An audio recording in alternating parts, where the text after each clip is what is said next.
Good evening and welcome to the Tuesday, March 5th business meeting of the Olympia City Council.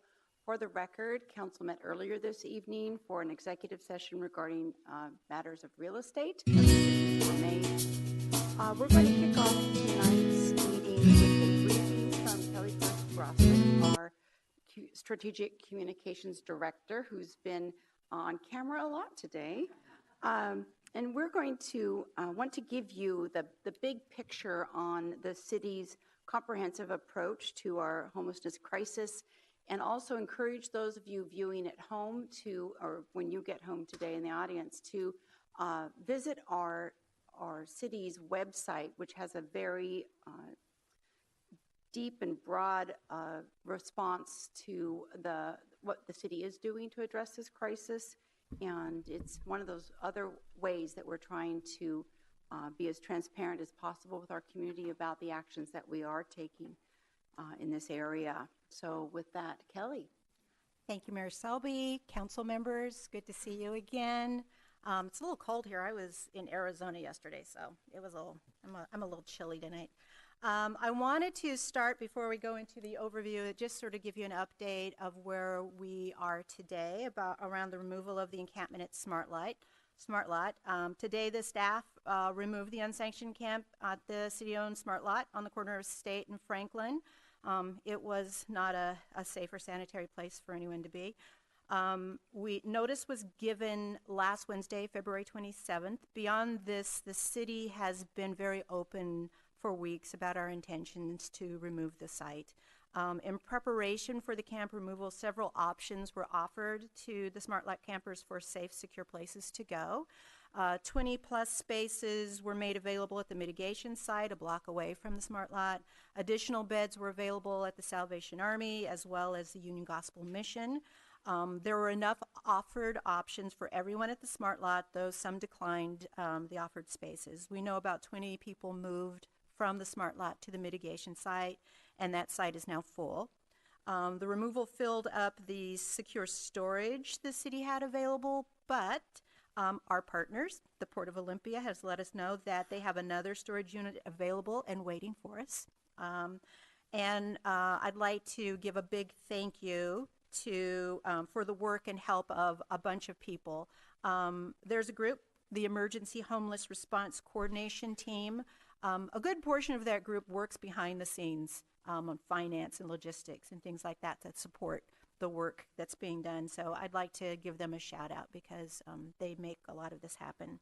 OPD Walking Patrol, the Familiar Faces crew, the Crisis Response Team, CP&D's team, the Downtown Ambassadors, the Clean Team, our Homeless Housing crew, Amy Buckler, Colin DeForest, Casey Schaffler, Carrie Retlin, Ken Bailey, my new friend, Public Works crew, they came through, and of course Parks, as always, they're there for everybody. So that it was a big day and a lot of work, and I know it was a hard day for a lot of people, but we hope it went smoothly. So just to sort of an overview of the City of Olympia's kind of multifaceted, multi-layered approach to addressing homelessness. Let's make sure this one works. You're probably all familiar with our continuum of housing interventions. You know, when in looking at this is really kind of the story of the power of partnering and leveraging relationships, including the Plum Street Tiny Home Village, partnering with Lehigh, partnering with our local shelters for expansions into expanding their capacity to 24/7 capacity, working regionally with the county and even at the state level. And I think what this reflects often also is that, you know, what success looks like is varied as the stories of the homeless people in our community. The other thing we want to talk about is some of the key steps in Olympia's response. I'm not going to go through the list, but I do want to I want to pull out a couple of things just to highlight. There were two extremely important community-supported ballot measures, the Home Fund and the Public Safety Levy, that are crucial to the work that we're doing and the ability to help people. There are some council initiatives that were super important. You know, there was a resolution on homelessness in the summer of 2018. There was the declaration of public safety emergency. There was the opening of the Plum Street Village and the mitigation sites, which have been powerful, and the beginning of a deeper long-term response planning that's underway right now. Also on this, community court seems like an outlier, but actually it's made a difference, and it's provided a needed path and connection for a lot of people who are experiencing homelessness. Again, the idea that what success looks like is different for different people, and for some it's just a community court connection that can change their lives. Public safety levy is responsible for the expansion of the walking patrol, for the creation and support of the Familiar Faces program, which those two peer navigators are responsible for some really good stories, some really positive outcomes for some of the most vulnerable people on our streets. And of course, the crisis response unit. So that's really been beneficial. And of course, one of the council initiatives was to bring in the downtown ambassadors and the clean team into city functions about, wow, was that just a little over a year ago? It seems like they've been here forever. But they're on the front lines, and they're doing yeoman's work. They're tough, they're compassionate, they're positive, they're funny, and they're effective, which is super important. The mitigation site, as you can see, we're 115 tent sites and 2 camp hosts in tiny houses, opened just in December of 2018, just a few months ago, and really got rolling in mid-January. And Plum Street Village, which is managed and operated by Lehigh, and it's been a great partnership for the city.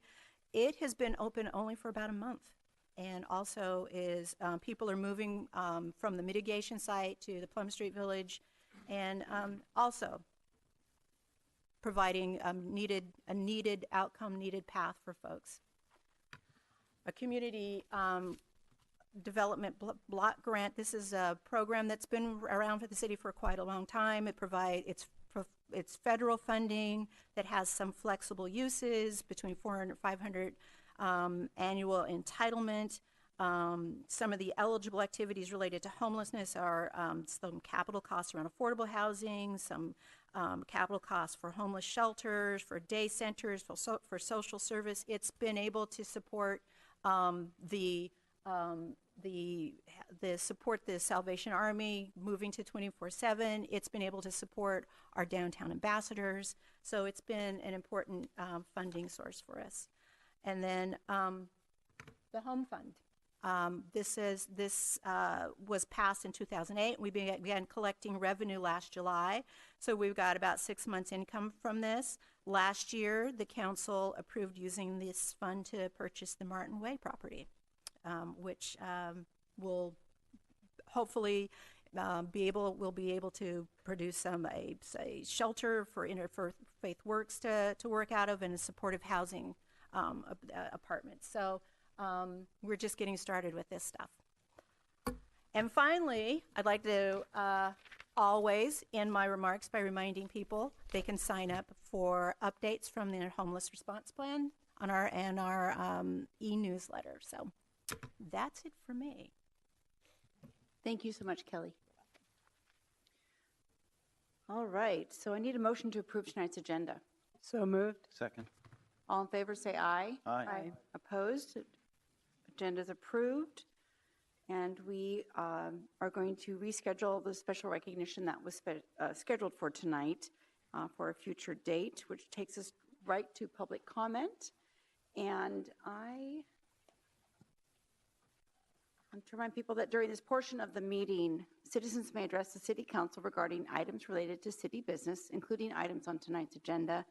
And if you've signed up on one of these sheets, then I'm going to assume that you've read the policies regarding public comment. Basically, we accept public comment on matters, I'm sorry, we do not accept public comment on matters where we will be having a public hearing in the next 45 days or have had one in the last 45 days.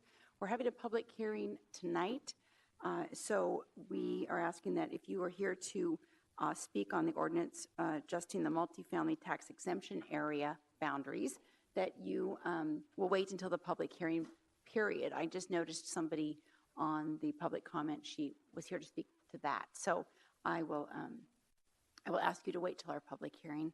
You have 3 minutes. There's a countdown clock over my right shoulder as well. We just want to keep this space safe and respectful for all views, and that means that we discourage any kind of outbursts or clapping. If your team's up at bat, it's not okay to clap and support them in that way. You can just talk to them afterwards and thank them for their comments, but not during this evening.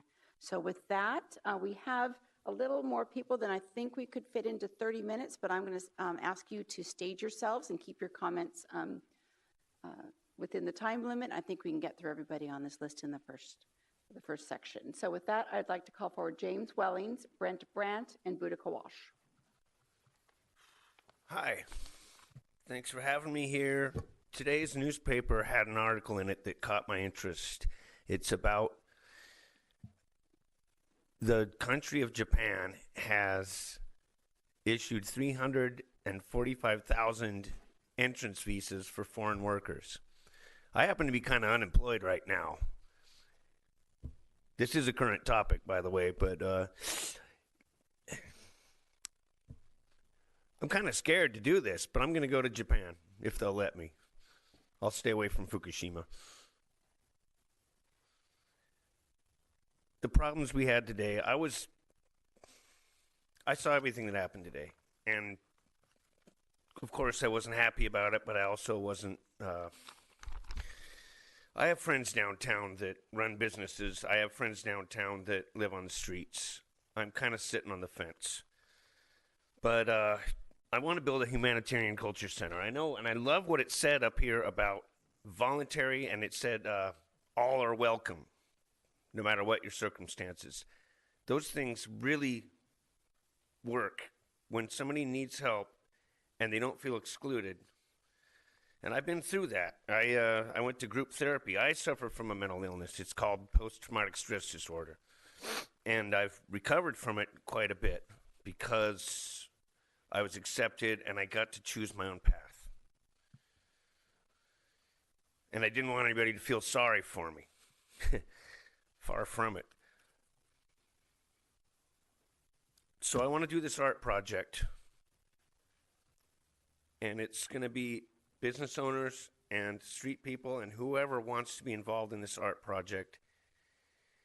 And it's fashioned after a current event that's making international news, which is none other than the border wall. We're going to build it out of shoeboxes. We're going to make it a humanitarian culture center.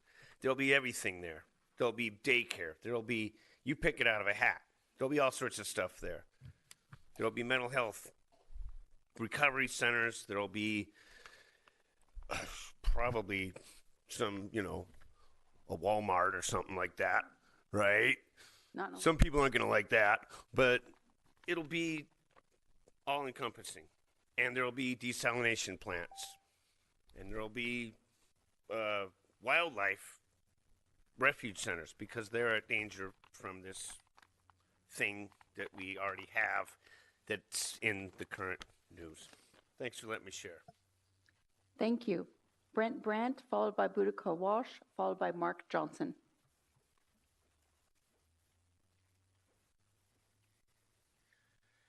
Dear Mayor and Council members, I have sworn independent third-party witnesses that know that the Olympia Police Department are covering up crimes against me. They refuse to take reports. When crimes are reported, they refuse to file reports and arrest people that have committed these crimes. I have asked for Bill Smith to be at court tomorrow, directly to the mayor and Lieutenant Allen. That is a request that is not unreasonable. yet I'm being denied. Why? I demand answers. I want the truth and I want justice. There are 4 police officers that should be put off the payroll, and I am demanding the resignation of the chief because of the unlawful conduct of his men. I have them audio taped threatening me. That is all. Thank you. Boudica Walsh, followed by Mark Johnson, followed by Ty Gundel.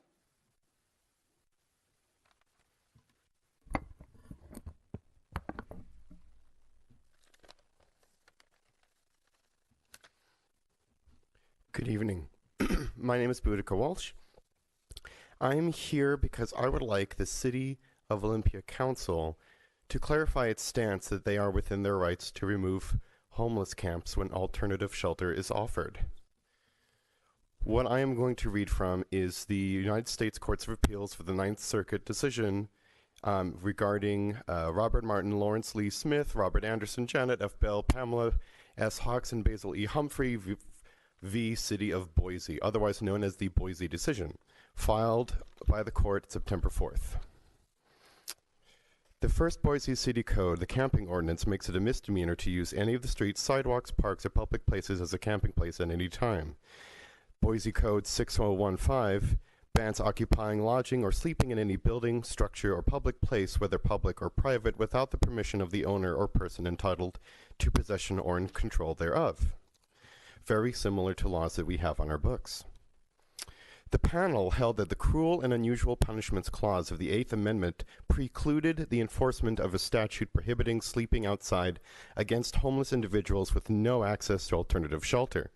As long as there is no option of sleeping indoors, the government cannot criminalize indigent homeless people for sleeping outdoors on public property on the false premise that they had a choice in the matter.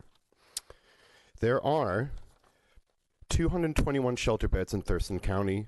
This goes up to 306 during the cold weather months, and during cold blue reaches 441. There are 115 tent sites at the mitigation site. Considering that the county houseless population census reads 835, 320 with are unsheltered, these numbers still fall short. Many of the shelter beds are actually only open at night, so there is no guarantee that they actually will be available to the people that are being moved by our police officers, because they are all first come, first serve. So, what I would like to know, can you substantiate that for every person moved today and during any other camp sweep since the Boise decision, that they who wanted a shelter bed to go to, that they were able to receive that for that night? Thank you. Thank you. Mark Johnson, followed by Ty Gundel, followed by Franz Kilmer-Schultz. Thank you for the opportunity to speak. My name is Mark Johnson. I'm a retired licensed clinical social worker. For over 30 years, I served persons with disabilities who experienced homelessness. I am currently the chair of the Justice and Advocacy Committee of the First United Methodist Church of Olympia. We are building a tiny home in partnership with the Faith Alliance Initiative for Tiny Homes. We also support the unsheltered through Mutual Aid Mondays, providing food, clothing, blankets, and supplies.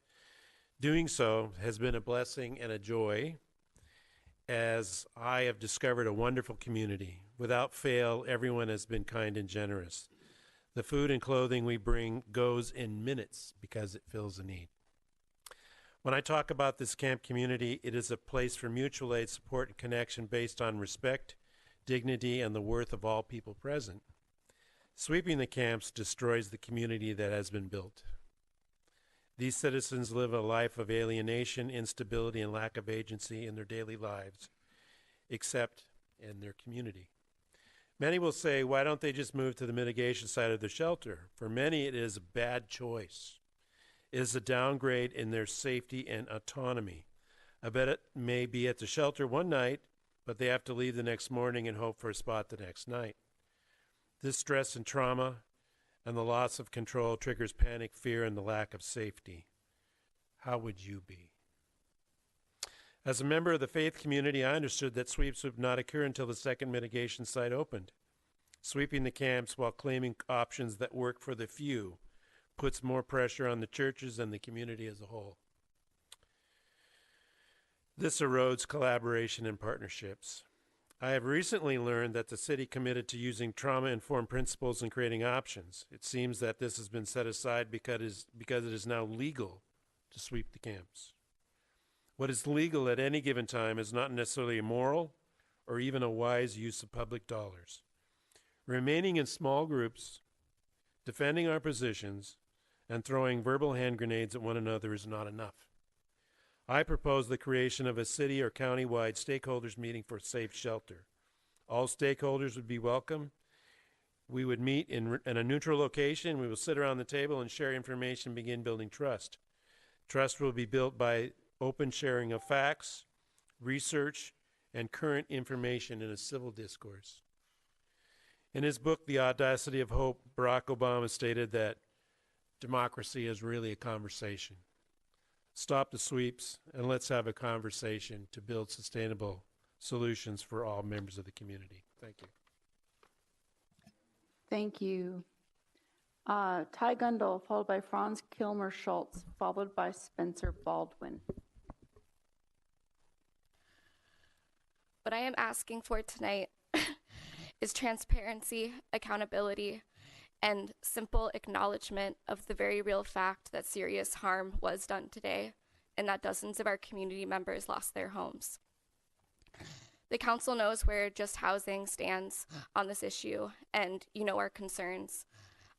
Personally, for me, right now, one of my greatest concerns is the discrepancy between what city staff and city communications portray to the public and to the council about what has been happening during the sweeps that have taken place over the past month versus what we, the camp residents, and others on the ground are experiencing and seeing. For the sake of time, I'll just focus on one that's very recent to today. In the Olympian article and in the City E-News update and in the update we just heard, there was the announcement that there were 20 spots available at the mitigation site. When we went to the mitigation site the day that the eviction sites were posted, the site staff said that there were 4 for sure tents available with up to maybe 10. They were trying to figure out if the other 6 were still at the site. We went back this morning, 30 minutes before the eviction, and they still did not have a solid number. They asked us to come back in 30 minutes. They did not have a solid number until 9:40, 40 minutes after the eviction started. The final number was 11 tents. The number 20 comes from the fact that they allow up to 2 people in each tent. So the hope that 20 can go is the hope that 20 are willing to share a 10 by 10 space together. And a lot of people were, because they have each other's backs. I'm not asking that you take the word of Just Housing or other advocates over what you hear from other city employees or staff. What I'm asking is that you do the work and take the extra step to ask questions, to talk to people, to come down and talk to people at the camps, talk to us, we'll be outside all night, and to see for yourselves what's happening. Because it's a very different picture when you're on the ground, and you'll hear a very different story from every person that you talk to, and I can guarantee that. So I'm just asking you to do that, and I think that your constituents deserve that, because what a lot are feeling every time they hear these announcements at City Council, and what they hear when they read when they see the e-news updates, is gaslighting. And it's essentially telling a lot of people that what they are experiencing isn't real, and that causes trauma. So please take the extra step, ask questions. Thank you. Thank you. Franz Kilmer Schultz, followed by Spencer Baldwin, followed by Phoenix Went. Good evening, Cheryl and council members. I haven't been here in like 7 months, but I showed up at the camp at 7 this morning. It was 25 degrees, and there's ice on the ground all day until about 10 or 11 a.m. I I hauled off about 70 pallets this morning. Countless black plastic bags. It was a shame that I had to do this in 32. It didn't get above 40 degrees until 3 when I left to go to work. It was immoral and demoralizing to watch the campers. I helped a camper that literally had to leave her tent because we ran out of time. Because she was sleeping in it and had to pack up all of her clothes that she couldn't because it was so cold at night the last week. It hasn't gotten above 30 degrees as a low or until like 10 a.m. and all they can think of is staying warm.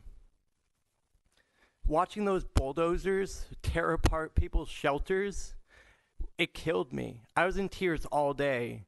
And I went to the Eagles Club, and my friend was like, don't take it on yourself. And no, it is on myself because I am a City of Olympia resident, and it is my problem because it's your problem. And it's 30 degrees outside. You guys should not be evicting people at 30 degrees. Wait until April when you actually have, or May, when you actually had the second mitigation site up. Because I went over with Ty to the mitigation site. They're like 10 or 11, maybe, we're not sure, still. And it was full within 30 minutes of the eviction starting. And people didn't know what they were doing. There's stuff on the sidewalks all day because people don't have a place to go. The Plum Street Village, I heard it called like a jail because the regulations that are in place. No one wants to go there because it's regulated. Regulations are not good in this sense. So thank you. Thank you. Spencer Baldwin, followed by Phoenix Went, followed by Jerry Durker. Good evening, members of the council. My name is Spencer Baldwin. I'm a local attorney. Today I saw the city I was born and raised in turn its back on the most vulnerable people, its tenants. At 8:58 a.m., city officials unlawfully entered the 204 Franklin Avenue premises. There was no sheriff to serve the residents a writ. There was no order to show cause. There was no hearing on such an order. There was no valid service of process or even an honest attempt to serve anyone in the camp. Thus, there was no personal or subject matter jurisdiction to pursue anything that happened today. Despite this, the city entered unlawfully onto the property. They invaded the privacy of their tenants. They destroyed their home, and they destroyed their community that they had built together. I heard the Strategic Communications Director claim this morning that there were alternative locations and that they would have adequate storage. Both of those were false. I was talking with a man named David last night who had been collecting bicycles. One of the things that he wanted to do was he wanted to start a bicycle business. He wanted to start a cooperative, and I wanted to help him. I was going to help him do that. And I told that to the police. I told them that they could not remove this because that was his property. And had they been sheriffs who had been trained in how to perform an unlawful detainer, they would have taken everybody's lawful possessions and not thrown them away indiscriminately. It was a complete injustice this morning. Without people trained to address the restoration of premises, the city violated the rights of these people en masse. And it's a continuing violation now because they are outside now. And there's a thing called the warranty of habitability. And that's something that applies to every landlord, regardless of whether or not you are a government or a private entity. You have to provide habitable premises for your people. That includes things like shared or common areas, reasonably clean, sanitary, or safe. Maintain structural components, reasonable program for the control of infestation, make repairs and arrangement necessary to put and keep the premises in good conditions, adequate locks and furnish keys to the residents. Sorry. It's been a long day. I slept in my car, and the windows frosted from the inside. It wasn't 30 degrees, it was 23, with 68% humidity. The city demonstrated something that, in the course of representing landlords, I never quite got to. They became a slumlord, without accountability. Thank you. I've got Phoenix Went, followed by Jerry Durker, followed by Cece Coates. My name is Phoenix Went. It is 21 degrees as of right now. 204 Franklin Street was actually a backup home that I had. I am about to lose my apartment. That was supposed to be my backup home. I've been residing there. You threw away my tent. I had legal right to having my tent. A federal court stated very clearly, appeals court, people who live in tents have the same privacy protections as those in houses, including of which habitability. You just threw away my stuff, and you just also went against so many state laws and statutes. You are literally have been denying me, and I have come before you guys several times asking to be able to bring before you a proposal for a tiny house village. And every time I have been denied my due process of being able to even ask for this. And now you just threw away my only emergency resource that I have to protecting my family.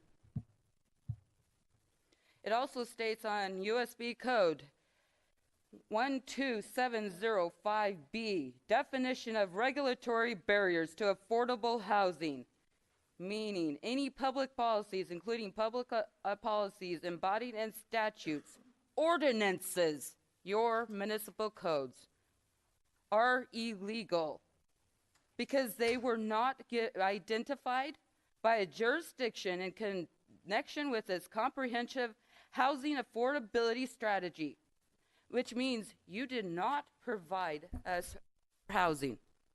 You did not give us enough places to go. We are literally right now in strategic, what is called backup planning, to making sure that we have enough places for our displaced residents. You just put up on the screen the comprehensive plan for your housing plan. That it was to be for, it says continuum of housing interventions. And on the left-hand bottom, it says unsanctioned camps, which means you gave us permission to be there. And you just stole our houses. And you just threw away our houses. You bulldozed them. When you have it there, you gave us permission. You put a regulatory barrier against us, and you are illegal. Ms. Went, thank you. Jerry Durker, followed by Cece Coates, followed by Dylan Brooks.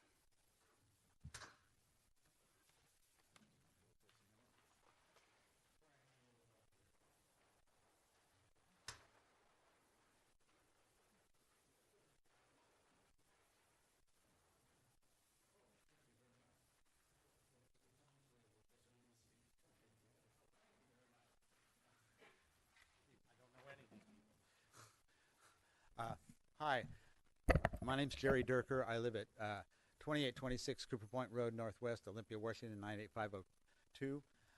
This is an aerial photo of an area called the Sunberg Sand and Gravel Mine site, where there's a proposal on this site to put houses on top of an industrial site that's full of hazardous waste.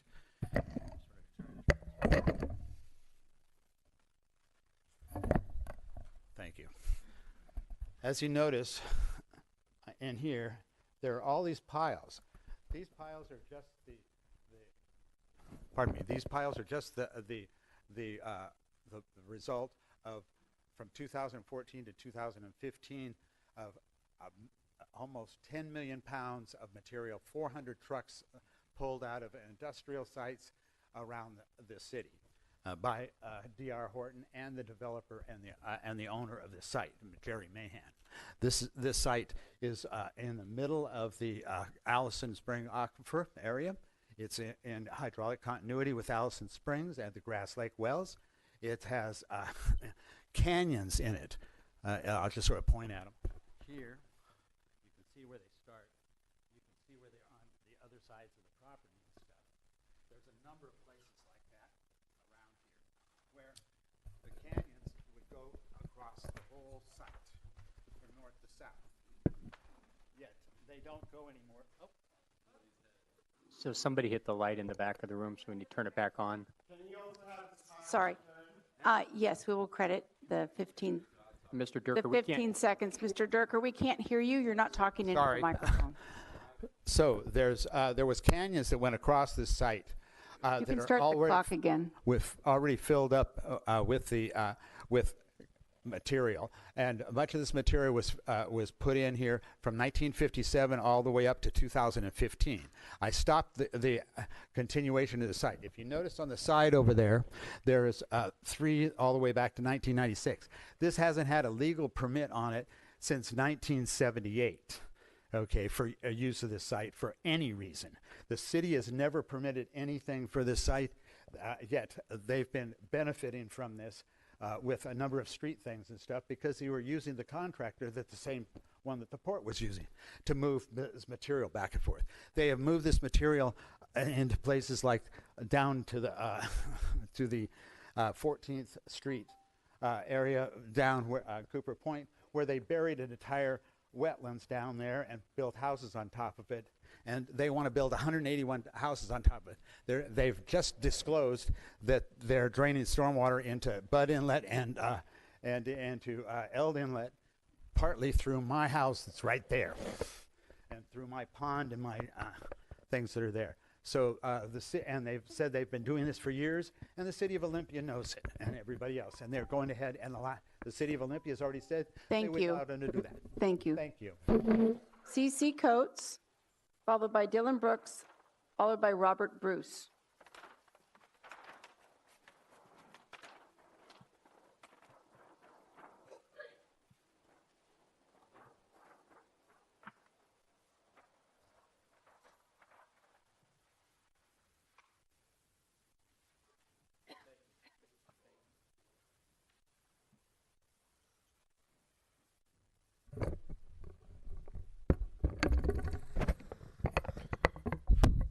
Hello? Okay, good.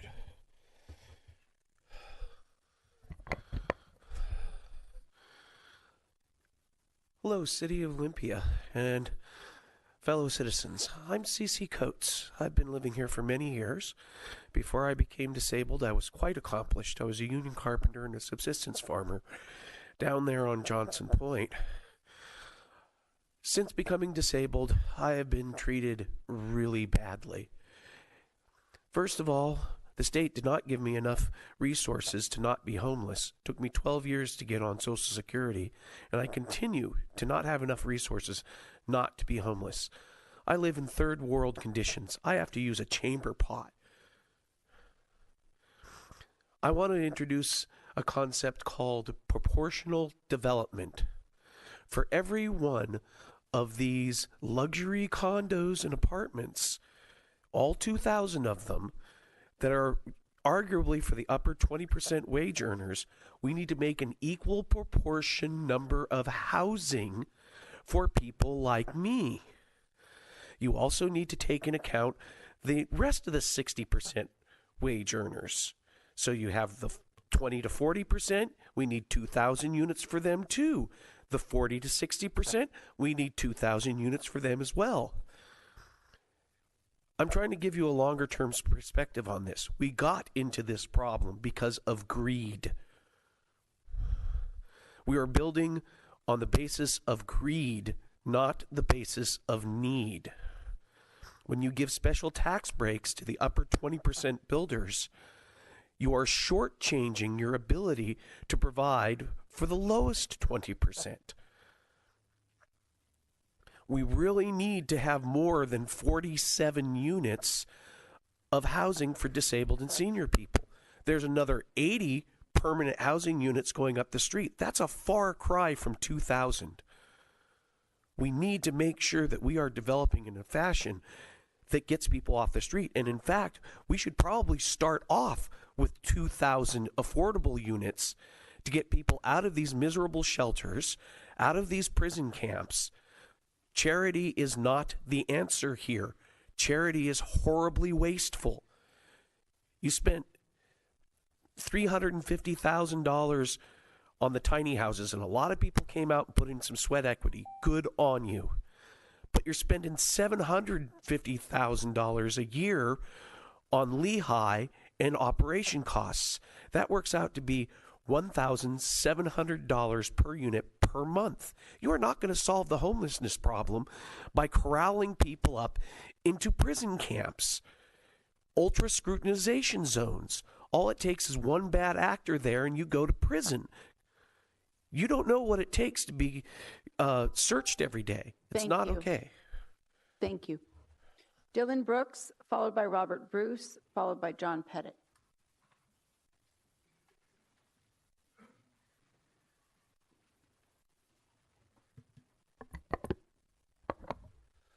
Hello. My name is Dylan Brooks, and I was down at the sweep today, all day. I echo a lot of the comments that have already been made.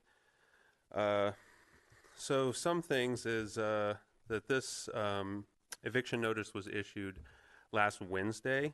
This is not the first time that this has happened, that these notices are conveniently issued so that no council meetings fall in between the gap. I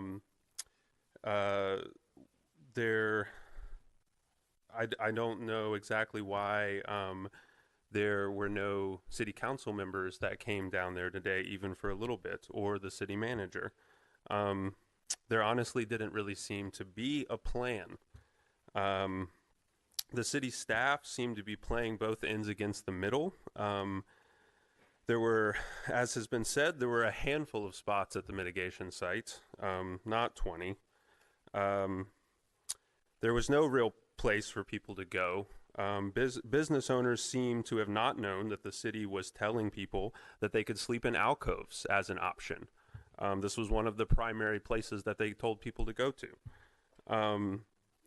The city said several times before that they wouldn't sweep the camp, as has been mentioned, until a second mitigation site was opened. This was just a lie. Clearly, it's been swept. There's no second mitigation site. Initially, as was promised, there were no bins for people to put their belongings in and be stored until someone asked about them. And then someone, Colin, I believe, left and hastily brought back bins. We should know that bins is euphemistic for trash cans. That's what was brought, was trash cans. The port, which is supplying, apparently, as someone mentioned earlier, where these trash cans are being stored in a storage container. So I don't think we need these other words for these things. There was no one that really seemed to be helping with that. I myself took 6 or 7 of these bins/trash cans down to Union Gospel to be stored in the storage container.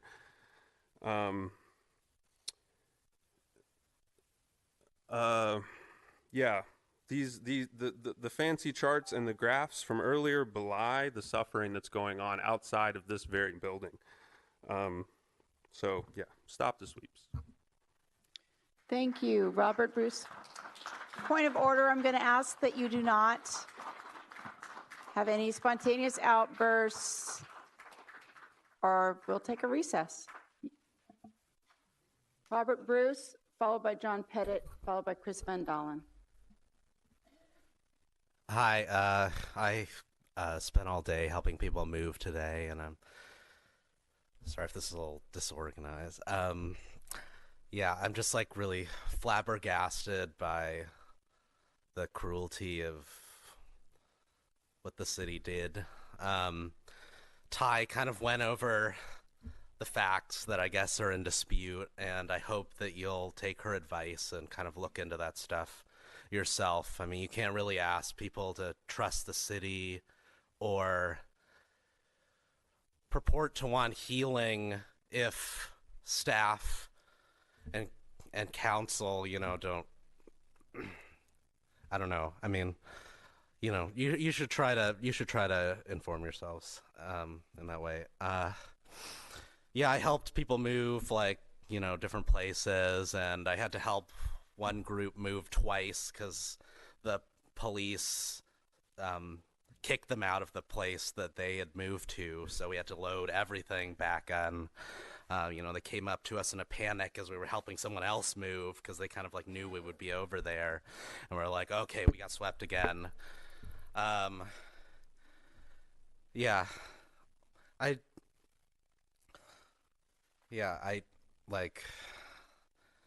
don't know. I'm just really disappointed, I guess. I hope that you guys just won't pat yourselves on the back so readily. I mean, there is good work being done, but people were really mistreated today. And right now, a lot of people mention that it's cold outside and it's dark. I mean, what you'll do after this meeting is very different from what the people who had to move today are going to do, which is rebuild their houses from the scraps of things that they were able to save. And a huge bulk of that stuff is just in dumpsters. Yeah, I guess just think about that, or acknowledge that fact. Yeah, sorry.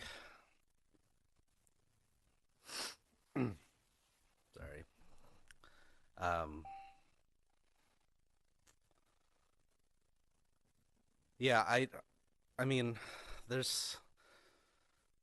I wonder why people aren't more angry. The people who are getting moved, actually the folks who got kicked out the second time, they were oh, the cops were actually pretty nice about it.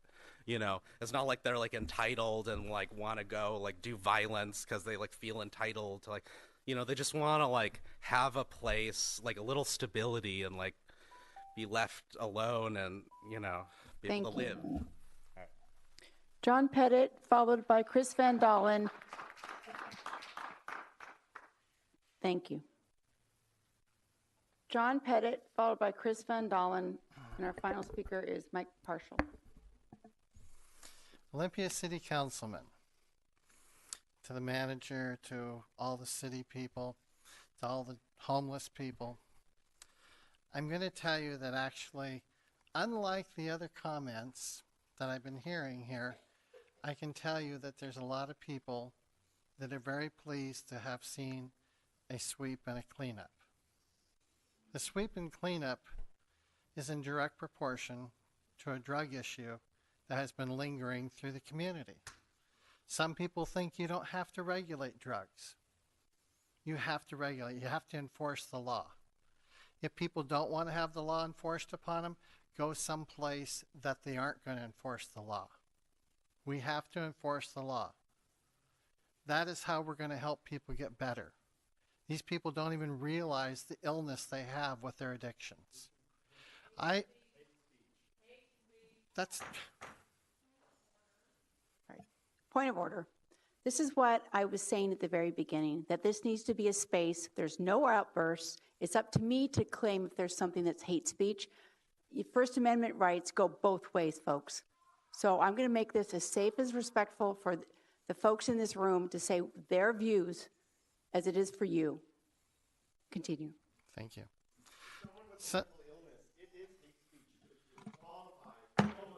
Point of order. Mrs. Walsh, would you please sit down? Or I'll have to ask someone to help you.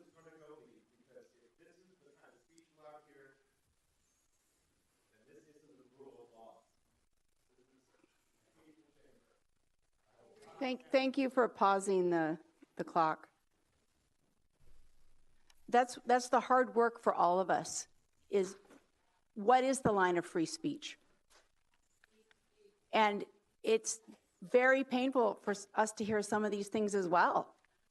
but we have to listen. It's your right to say them, and we have to be here as a body to listen to both sides. Mr. Pettit. Sunday night, I received a phone call from somebody who does a lot of service down here and feeds the people and the homeless people. He says, John, I know you're an advocate. He's somebody I know. He has a strong religious base.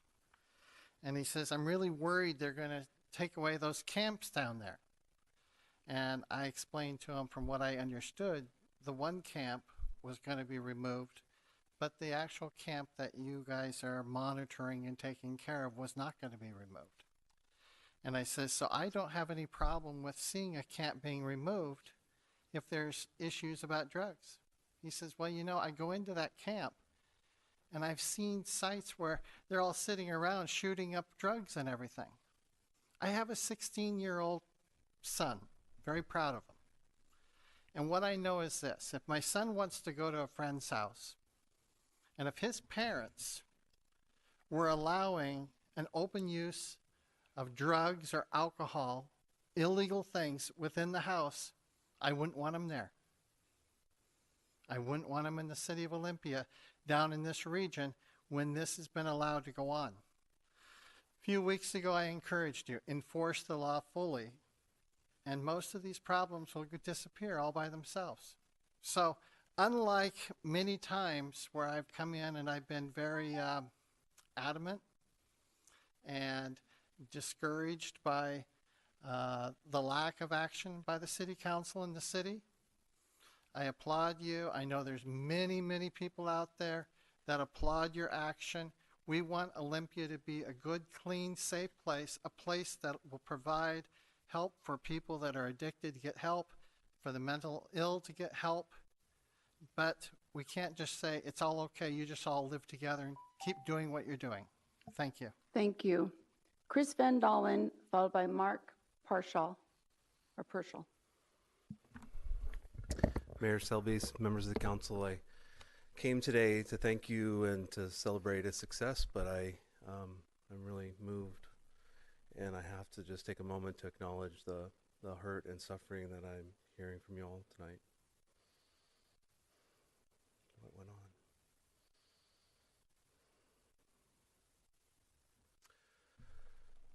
on?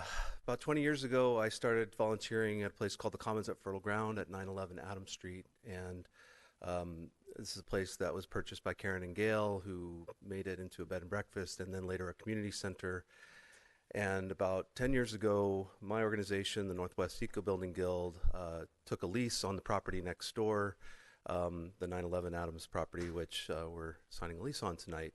And we proceeded to remodel the house and make it beautiful again, to transform the landscape around there into a demonstration of urban sustainability at a neighborhood scale. And I just wanted to come tonight because tonight the city is on the consent agenda signing the lease for our organization to work with the city on the to manage the site for the coming years, and we're looking to the future. We're partnering with the council members and with the staff to look at what could be done there. And I know the council is very interested in seeing some affordable housing, either on that site or on the block, and we share that completely. We're anxious to work together to create not only affordable housing, but sustainable, healthy, energy-efficient homes that have zero energy bills, to work with the Thurston Community Housing Land Trust to create ownership opportunities for low-income folks and others who are, and seniors and others who are trying to, so we can have a diverse and mixed income community that is, that all equally share in the benefits of sustainability, and so we have a big vision for the site, and I think we share with the city, and we're looking forward to the collaboration. I was going to mention that next Thursday evening at Traditions, we'll be having a session with Joel Sisolak, who's from Capitol Hill Eco District. It's called an Eco District in the heart of Olympia. This is what we call the vision for the future of the Commons and for all of downtown. We were calling it. We were making an eco district before we even knew there was a word for it, and now we're going to have a presentation next week. I'm going to bring this up to the dais afterward, and others would be invited to attend, especially if you live downtown or have an interest in the future of downtown. We're going to be talking about what that could look like and how we can really focus on sustainable, energy efficient, healthy, affordable housing for people in downtown. At 911, it's at 9th and Adams, right behind the library. So Thank you. Thank you. Mike Parshall is our last speaker of the evening.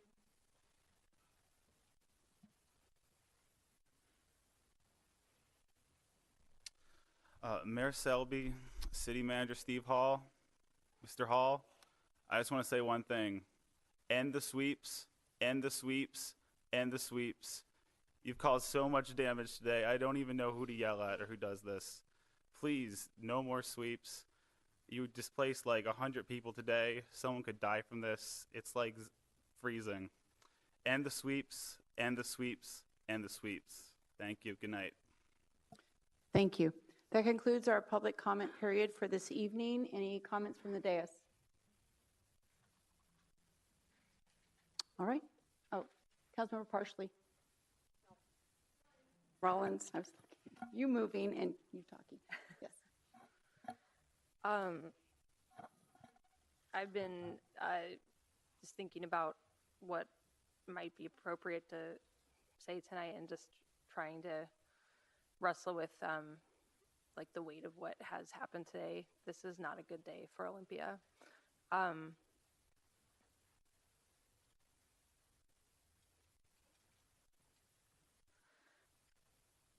I was at a emergency management, emergency recovery training last week, and one of the, it's a really well-developed body of practices around recovering as a region from disasters, natural disasters like earthquakes and volcanoes and mudslides and that sort of thing. And one of the pieces I took away was, as part of situational awareness, is about developing a shared situational picture based on the ground truth, the truth on the ground. Obviously, social disasters are a lot more difficult to discern and understand the situational picture than, say, a geological event. But to me, it's about asking the question and having the courage to seek the answer of how we got here and why. I don't know, I did a lot of crying today, just it's just so exhausting, like trying to like craft an argument about why we should engage, so that people are the solutions to our problem and not the problem. I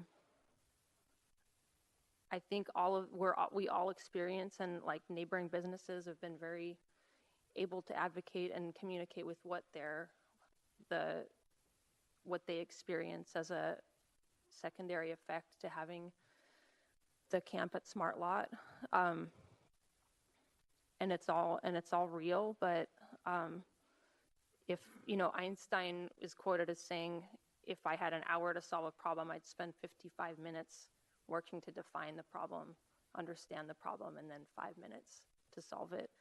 I believe we haven't come to that shared situational picture as an institution, about how we got here and why, and how it's tied to a culture of abuse and greed. And our solutions have to be in alignment with a vision for a different kind of culture.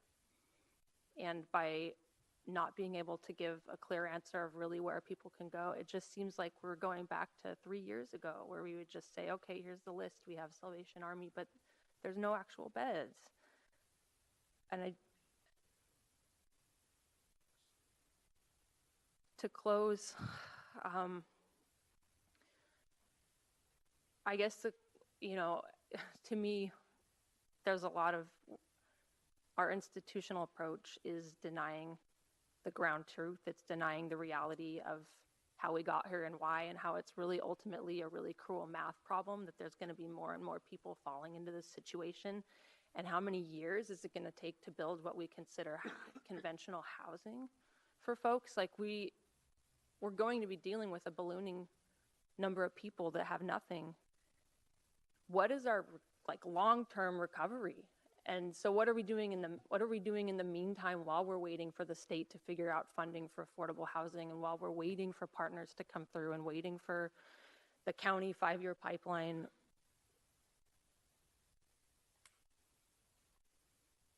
Why? I don't see what choice we have but to engage with the growing number of people that are out to find workable solutions based in relationship, because that's the basis of accountability is relationship. Acknowledging that peer-run communities are a good idea, a cost-effective idea. Again, making people the solution instead of the problem. I think we need to have that conversation as an institution, understanding how we got here and why. And that'll inform our approaches for recovering from this economic disaster. And I'm just really, really feel horrible that people who had built structures that were able to withstand the 18 inches of snow in most cases are gone. And we still can't answer the question people have been asking for years: where are we supposed to go? We got to start finding places to say yes. Thank you. Thank you.